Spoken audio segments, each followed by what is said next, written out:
most of your Walt Disney World vacation. The top 6 Easter eggs in the Magic Kingdom. Hi, I'm Herb Leibacher, and welcome to episode number 114 of the World of Walt podcast. Make the most of your Walt Disney World vacation for the week of April 9th, 2017. This is the podcast for Walt Disney World fans, whether you're planning your next trip or just enjoy reliving a little bit of Disney magic. Before we get into the show for today, for all those of you who celebrate Easter with me, I wish you a very happy Easter. He is risen indeed. It's fun to find the little extras that Disney puts all around the parks and the resorts. The Magic Kingdom has a lot of these extras, so today we're going to take a look at the top 6 Easter eggs at the Magic Kingdom. Joining me to discuss this is a former Disney Imagineer, and as I always like to say, an all-around nice guy, Brian Collins. Brian, welcome back. Hey Herb, it's really fun to be here, and this I think is going to be a really kind of a neat topic to talk about. I think so too. So when you hear the term Disney Easter egg, what do you think? What makes it an Easter egg for you? Well, I mean, everyone knows about the hidden Mickeys, right? So to me, an Easter egg is the same kind of idea, except it's not a hidden Mickey. It's just something else that's kind of special and unique that's kind of hidden in the park. You know, sometimes they're hidden in plain view, sometimes you kind of have to look for them, but they're just kind of neat little details that have intentionally been put in the parks. Sometimes, like I say, you have to go look for them, and you know, they're a lot of fun when you find them. So just like you have to go on an Easter egg hunt and you have to find the hidden eggs, it's something that you have to probably seek out a little bit or maybe stumble across. Exactly. Okay, good. Yeah. I think this is a fun topic, and there certainly are a lot of these. I'm glad that we're zooming in on the Magic Kingdom for today's episode. We could probably do shows like this for all the other parks and maybe even resorts and other absolutely. areas. Yeah. I mean, you know, having worked out here for so many years, I mean, there are certainly a lot of them out there that are really fun. And it's one of my favorite things to do when I take people through the parks or anywhere on property, and I know where there's going to be something like that. I always like to point them out. Yeah. They're just so much fun, and people enjoy finding them. It's fun to find, and it's also fun to share them when you find them. Yeah. Okay. So let's this is going to be stuff too. I mean, we were talking before a little bit earlier, and to sit here and just figure out like 6 of them, it's like that's kind of just in the Magic Kingdom. Yeah. I mean, there's so many cool ones, but hopefully your listeners will find these 6 to be kind of fun things that they can go seek out next time they're here. I think these are fun ones. Okay, today the warm-up question, Brian. What's your favorite thing about Expedition Everest? Oh, Expedition Everest. When the Yeti works. No, I'm just kidding. Oh, it's been many years since you've had a favorite thing, man. So, here's kind of like an interesting fun fact. I've got a friend of mine who's works for engineering, not Imagineering, but is an engineer for Disney. And he was pointing out to me really cool how the propulsion system works for the ride cards, and it's actually done with magnetic technology. So you've got the positive and negative charges, and electronically it builds up a really strong opposite poles of each other, and that's what propels the cars onto the track is magnetic technology. Wow. Which I thought was really kind of a cool, interesting little tidbit to learn about. Yeah, that is interesting. I didn't know that's how those cars made their way around. Yeah. That's very cool. Lots of different ways, that roller coasters can get their start. Yeah. No pun intended. Yeah. But yeah, magnetic technology. It's been around for a little while, but it was really cool. And actually, when you're waiting to get on, you can kind of look down on the tracks, and you can kind of see the magnetic sensors down there. Yeah. So it's pretty neat. Well, I learned yet another new thing today in spending some time with you. There you go. That's good. Yeah. So it's hard for me, as it usually is, to pick just one, and that's true about picking one favorite thing from Expedition Everest. I think the queue of Expedition Everest is one of the best in all of Walt Disney World. There is so much to look at and see. I mean, they built an entire museum for the Yeti. You can see where people are getting ready for their trip. I guess I'm sneaking that as a bonus because maybe my very favorite thing about Expedition Everest is where the track ends in front of Right. you, and you are wondering, now the track ends and it's sort of all ripped up and Right. it's going up into the air. What happens now? And sometimes I imagine that this is the fulfillment of some Disney Imagineer's dream that they tried to make happen at Big Thunder Mountain, where they sort of simulated the idea of the Right. track sort of going into infinity in front of you. But this one, it really just stops. And Right. I think the fact that they dreamed up this way to pull off that effect by backing out the car from that spot is just Right. unique and amazing. Right. That's one of my very favorite things about Expedition Right. Everest. And if you think about, again, the engineering that goes on to make that happen, I mean, they've got this ride vehicle filled with passengers that's going on a track, and they have to bring it to a stop, and then they have to reverse it and get it turned around in the right direction. I mean, it's pretty amazing when you stop to think Yeah. about it. Yeah, a lot of design and technology to make sure that works Yeah. all day, every day for thousands Yeah. of people. Yep. Yeah. Okay, good. So back to the main topic, top 6 Easter eggs of the Magic Kingdom. And we're over to you for number 1, Brian. So number 1 for me, this is going to be maybe an anti-Easter egg or an urban legend Easter egg myth that I'm going to kind of debunk a little bit, but it's really kind of a fun one because a lot of people kind of know about this and they think they know what they're looking at, but they really don't. And it's inside the Haunted Mansion. At one point when you're going through, you come to the endless hallway with the candelabra, and next to the hallway there's a big red chair, and if you look at the design pattern in that red chair, it looks like an abstract image of Donald Duck, so it's kind of become known as the Donald Duck chair. In reality, that's not Donald Duck.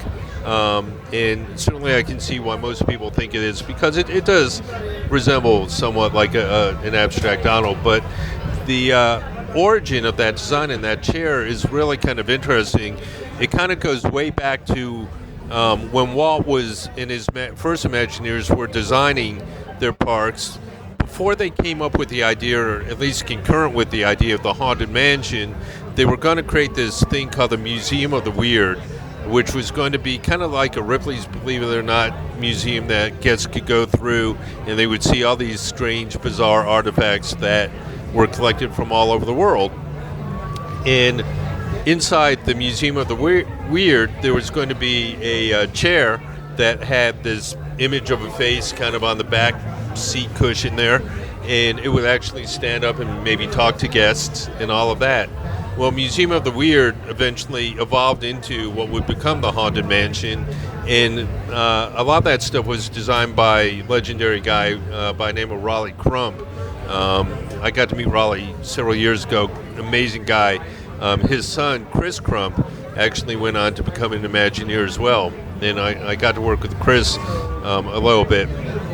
But anyway, so Raleigh designed all these artifacts, and that chair was one of them, and it survived to make its appearance inside the Haunted Mansion, first at Disneyland, now in Disney World, and pretty much all the mansions out there.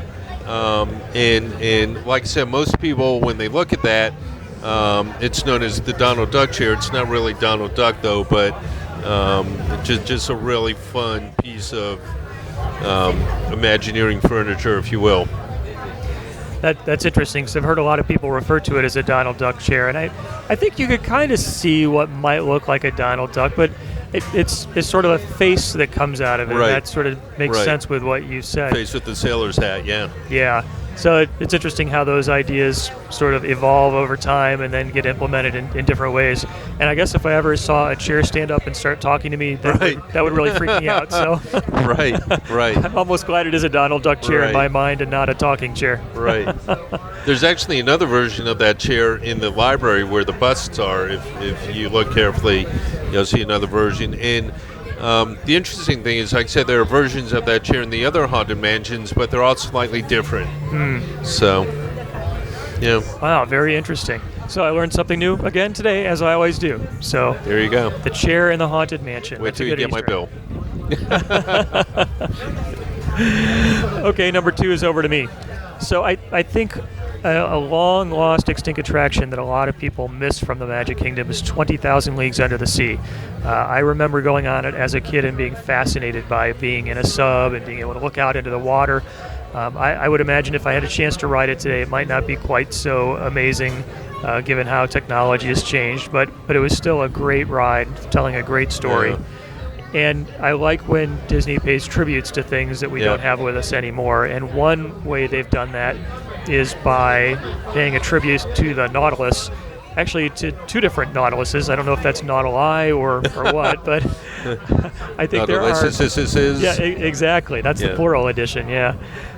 So there are at least two spots where you can see little Easter eggs or hidden tributes to the Nautilus sub.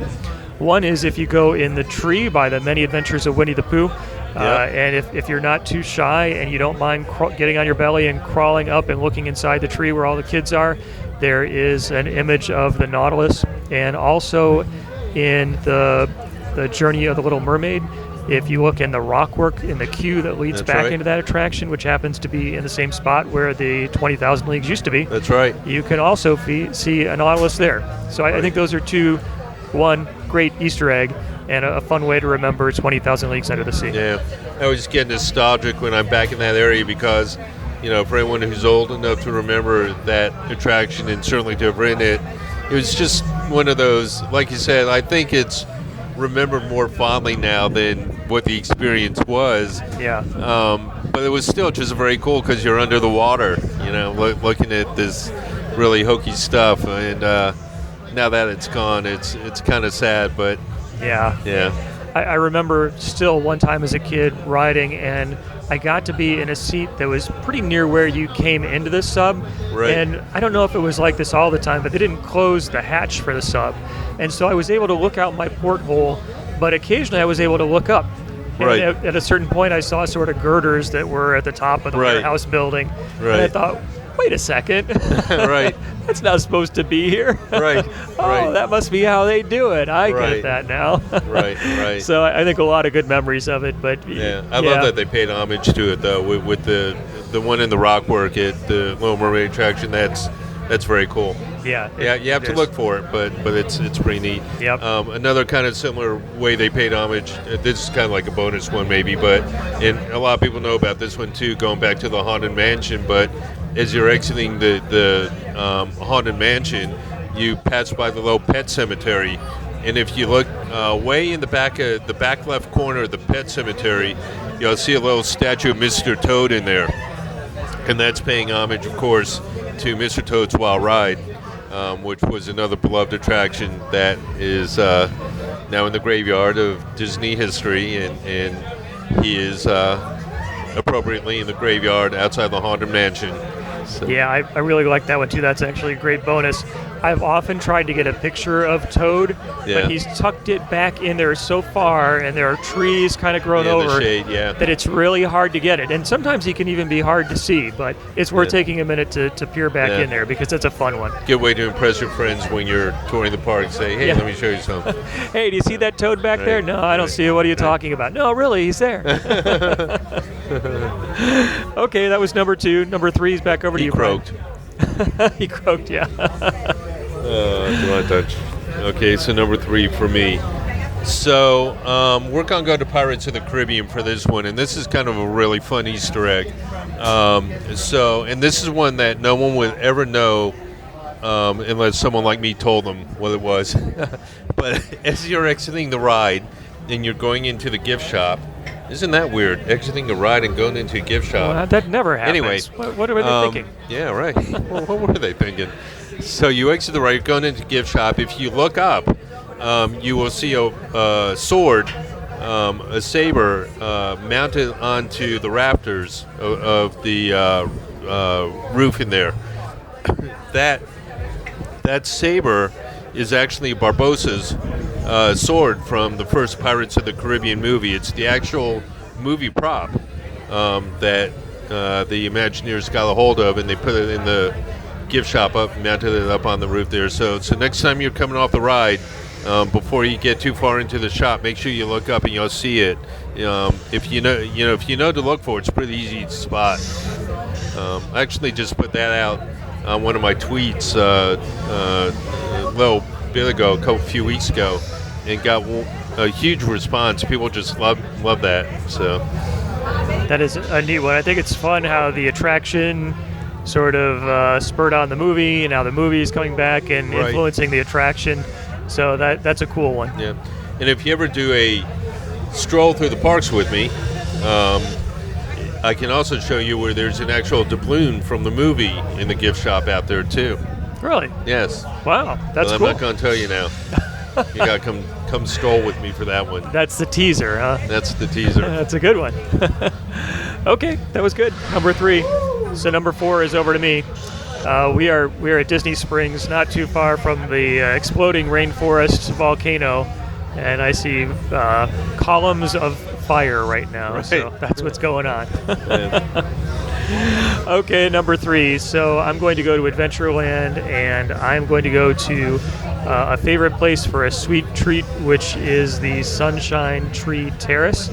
And thank goodness some Imagineer wandering around the archives opened up a drawer and found a dusty little bird and decided to bring him out and fix him up and put him back into his spot of glory. The orange bird was a symbol used to promote the Florida Citrus Commission. That's right. From the opening of Disney World in 71 right. till the mid-'80s. And then Orange Bird kind of went into hibernation for a while. Yep. But it was fun when he was brought back a few years ago. He's got a long history and connection with the park. And he's a fun character now. I think that probably all the merchandise people who work at Disney now Yep. love the fact that this Imagineer Right, pulled right. him out of the archives, because you can find Orange Bird shirts and Orange Bird mugs Right. and all kinds of merchandise. And I think it's a great example of a way that Disney sort of recycles Right. history and pulls on nostalgia. But if you go get your Dole Whip, peek in the back up above the machines, and you can see the original Orange Bird Yeah. sitting there in all his glory. Yeah, it's kind of funny. I don't think they realized when they put him into retirement the first time how beloved he was, and all of a sudden, people just would talk about him, and the buzz would start building. And when he finally was, as you said, kind of dusted off and put back out, he was welcomed with very open arms Yeah. by a lot of people. And, as you said, Herb, we're here live at Disney Springs. We were passing by the Lego store, and they just installed, it looks like a new mural outside the Lego store, and it's a Disney scene, and who is making a cameo appearance in that mural but Orange Bird. Yep. So just kind of goes to show how much he's kind of ensconced himself here in Disney lore. Yeah, he's a fun character and a cute little guy too, I must say. Yeah. So. Okay, good. That was number 4. So Brian, back to you for number 5. All right, well, we'll stay in Adventureland. Okay. And we'll go back around the corner to the Skipper's Cafe.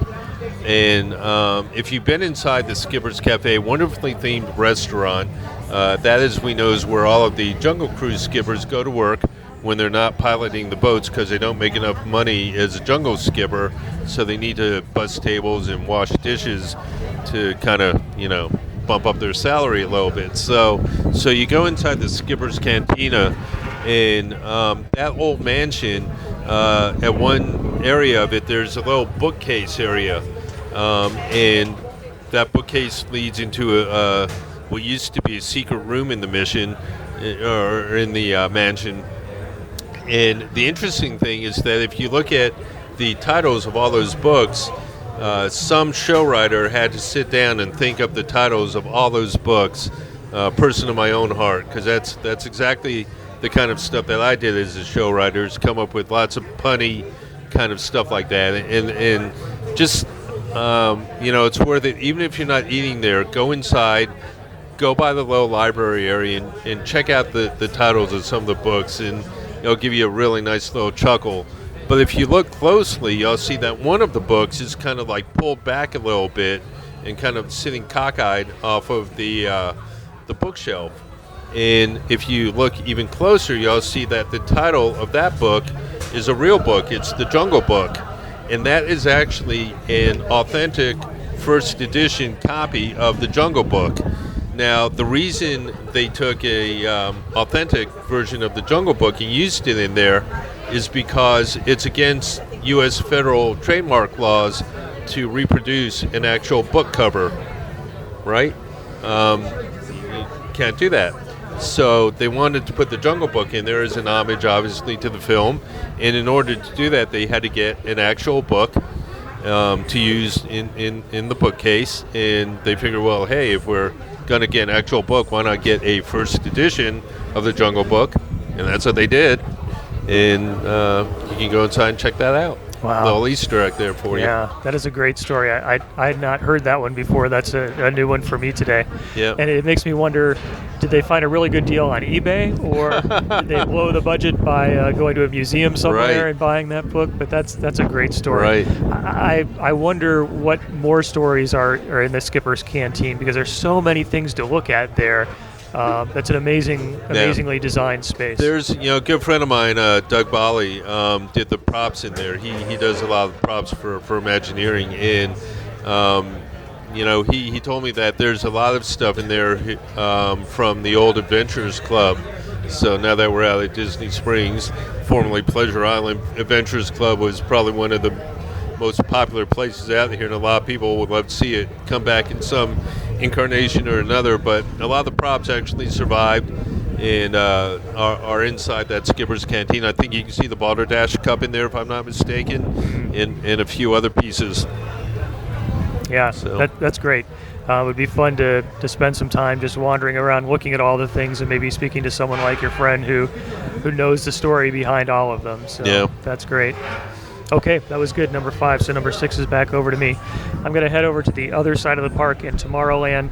And one of my favorite things in Tomorrowland is something that's very easy to walk by, and it's the power palms. So there are a series of metallic-looking palm trees kind of between the launching pad and Space Mountain.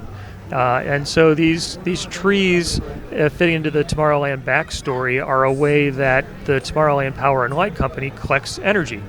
And one of the trees is set up a little bit differently in that the leaves are kind of closed up, and this tree is different in that way. And it's also different in that there are no coconuts or I don't know, orbs connected to this tree where there are in all the others. And the story, as I understand it, is that tree has been harvested, so they have gotten the energy from the coconuts or the orbs and taken them in, and that's why the palms are down. So someone spent a lot of time thinking about this backstory and how to connect this tree in and make this one tree a little bit different. And I always thought that was a fun part of Tomorrowland. People walk by it all day, every day, don't pay a bit of attention to it, but it's one of those fun little Easter eggs that once you know it, it kind of makes walking by there a little bit more exciting. Very, very fun. That's a backstory I didn't even know about the power bombs. So there you go. Good. So finally, you taught me something. You get to learn something from me instead of the other way around. That's good. Wow, this is a fun list. I'm actually looking forward to doing more Easter egg lists with you in the future. I think we can milk this one for a long, long time because there are so many out there. They're a lot of fun to talk about. Yeah, your question about Everest at the beginning got me thinking, because I've got an Easter egg actually related to Expedition Everest I can throw out next time. So. All right, good deal. The top 6 Easter eggs at the Magic Kingdom. Maybe we'll call it Top 6 Easter eggs at the Magic Kingdom Volume 1, in case we want to come back and do even another 6 there. Right. So number 1, the not Donald Duck chair at the Haunted Mansion. Number 2, the Nautilus tributes. Number 3, Barbossa's sword in Pirates of the Caribbean. Number 4, Orange Bird back in all his glory. Yay. Number 5, the Jungle Book in the Skipper Canteen. And number 6, the Power Palms. Brian, thanks as always. It's a blast when we do these, and I always appreciate your time to do it. Yeah, it's always great. I love to come out and kind of share these little bits of information and tidbits with you guys. So it's lots good. of fun. Thank you. And so if people are interested in what you're up to or getting in touch with you, what's the best way for them to do that? The best way to do that is follow me on Twitter at WD with me, Brian. That is probably the best way to keep connected. And then also just go to my website, which is WDwithMeBrian, or WDwithMeBrian, no, WDwithme.com. And you can just check out my blogs, which I need to terribly update. But I've got blogs and information on there. I offer a, so kind of as I alluded to before, a stroll through the Magic Kingdom or a stroll through Epcot with a former Imagineer, where I kind of take people through and point out a lot of this kind of fun, interesting stuff. I also offer a dine with a former Imagineer experience, so you can get all that on my website. You can email me also. Just email me at brian@wdwithme.com. I'd love to get emails and hear from y'all and hear your comments. So there you go. Very Easy good. to find. I always enjoy when we get to spend some time together, learn something new. So definitely recommend if people have an interest in learning about the stories behind the stories at Disney World, connect up with Brian. You'll be glad you did. Yeah. Thanks, sir. Thanks as always for joining me, Brian. It was a lot of fun. Yeah, it was fun. We'll do it again soon.